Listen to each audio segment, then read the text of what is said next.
It's a new era of pioneers, star sailors, thinkers, and adventurers. 3, 2, 1, 0.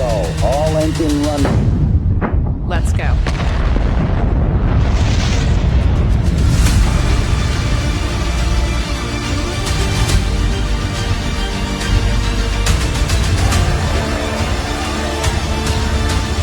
We have been given the scientific knowledge, the technical ability, and the material to pursue the exploration of the universe.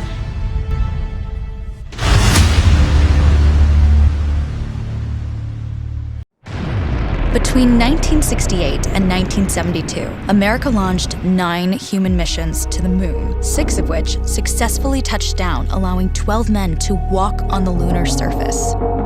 NASA's next chapter of lunar exploration, called Artemis, has the task of not just going to the moon to create a long-term human presence on and around it, but also to prepare for ever more complex human missions to Mars.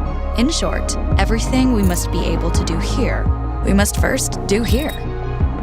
So, what will an Artemis mission look like?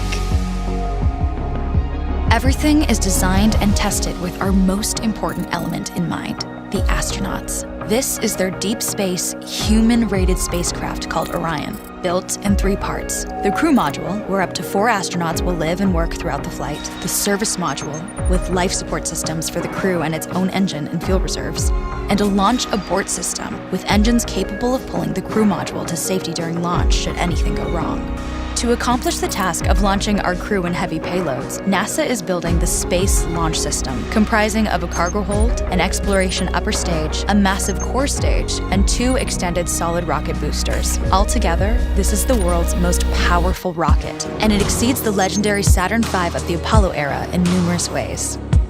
Sitting on the launch pad, the entire rocket, fully fueled, weighs just over 6 million pounds, 5.2 million of which is just the fuel.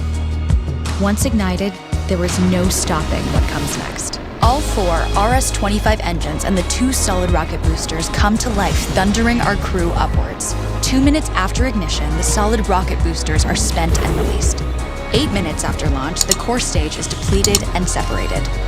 The upper stage fires briefly, placing Orion into a parking orbit around the Earth. Here, the crew reconfigure the spacecraft and check systems to confirm everything is ready for deep space travel. With a go from mission control, the crew reignite the exploration upper stage engines to leave Earth entirely. The exact timing of this maneuver is critical to reach a speed that can escape Earth's gravitational pull, but also put Orion on a course that will intersect the moon days later. Once this burn is complete, the upper stage of the SLS is jettisoned and the crew aboard Orion coast for several days toward all that awaits them at the moon.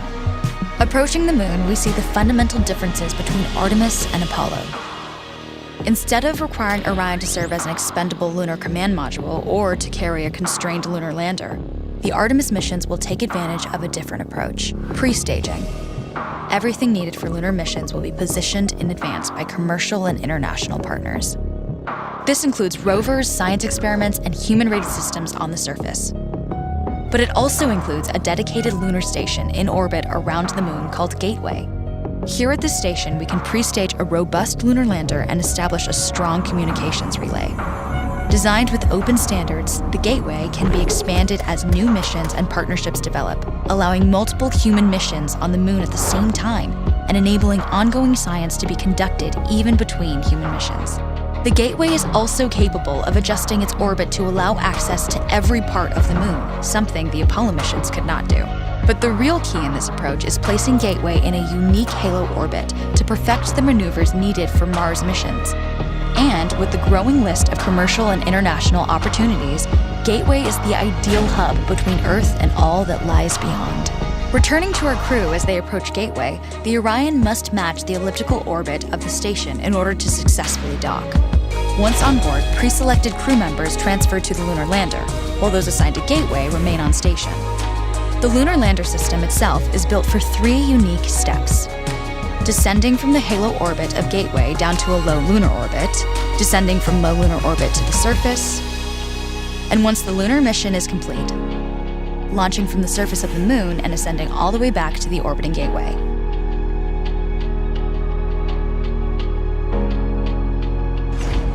Once back aboard the Orion spacecraft and undocked from Gateway, the crew fire their engine once to break out of the halo orbit and once again to sling the spacecraft around the moon, placing it on a multi-day trajectory back towards Earth. As they near the end of this journey, the service module is released, and the crew module is oriented heat shield first. Entering Earth's atmosphere at 25,000 miles per hour, the friction of air slows Orion considerably, while also subjecting it to temperatures of 5,000 degrees. With the Orion now at just 300 miles per hour, a series of parachutes uniquely tested and produced for this moment deploy, decelerating the craft to just 20 miles per hour for splashdown. With each successful mission, Artemis ushers in the next wave of men and women to explore our moon and prove that together we are ready to go beyond.